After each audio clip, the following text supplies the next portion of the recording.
la neige.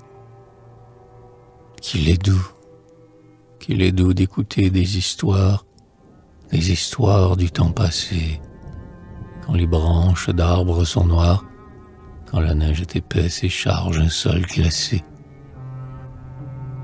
Quand seul dans un ciel pâle un peuplier s'élance, quand sous le manteau blanc qui vient de le cacher, l'immobile corbeau sur l'arbre se balance, comme la girouette au bout du long clocher. Ils sont petits et seuls, ces deux pieds dans la neige. Derrière les vitraux dont l'azur le protège, le roi pourtant regarde et voudrait ne pas voir, car il craint sa colère et surtout son pouvoir. Les cheveux longs et gris, son front brun s'environne et porte en se ridant le fer de la couronne.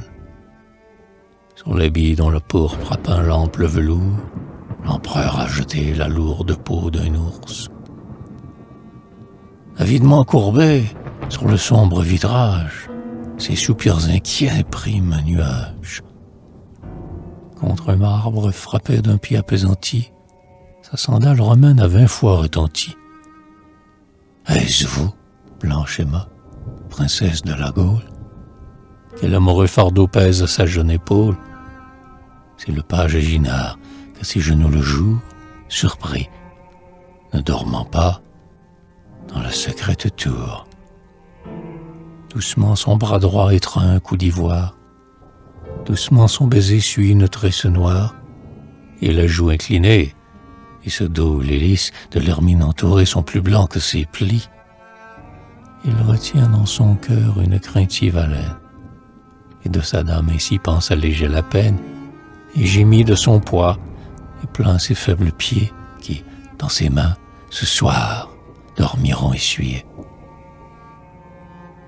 Lorsqu'arrêté Emma vante sa marche sûre, lève un front caressant, sourit et le rassure, d'un baiser mutuel implore le secours, puis repart chancelante et traverse les cours. Mais les voix des soldats résonnent sous les voûtes. Les hommes d'armes noires en ont fermé les routes, et Ginard, échappant ses jeunes liens, descend des bras d'Emma, qui tombe dans les siens.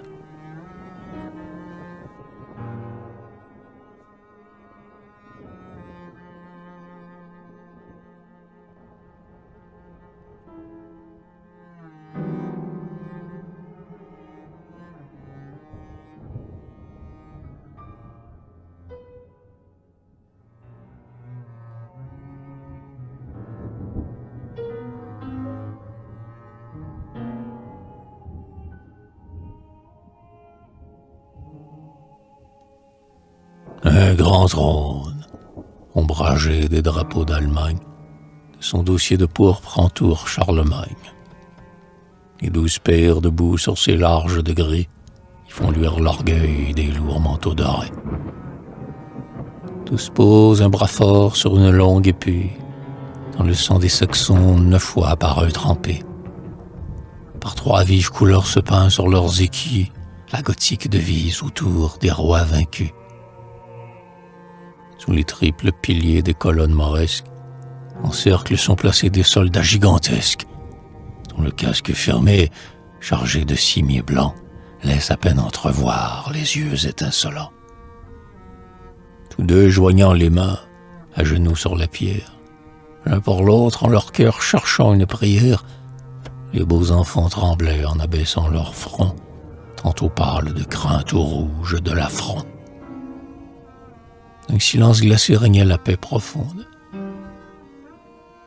Bénissant en secret sa chevelure blonde, avec un lent effort, sous ce voile, Ginard tente vers sa maîtresse un timide regard. Sous l'abri de ses mains, Emma cache sa tête, et, pleurant, elle attend l'orage qui s'apprête. Comme on se tait encore, elle donne à ses yeux, à travers ses beaux doigts, un jour audacieux. L'empereur souriait en versant une larme qui donnait à ses traits un ineffable charme. Il appela Turpin, l'évêque du palais, et d'une voix très douce il dit « bénissez-les.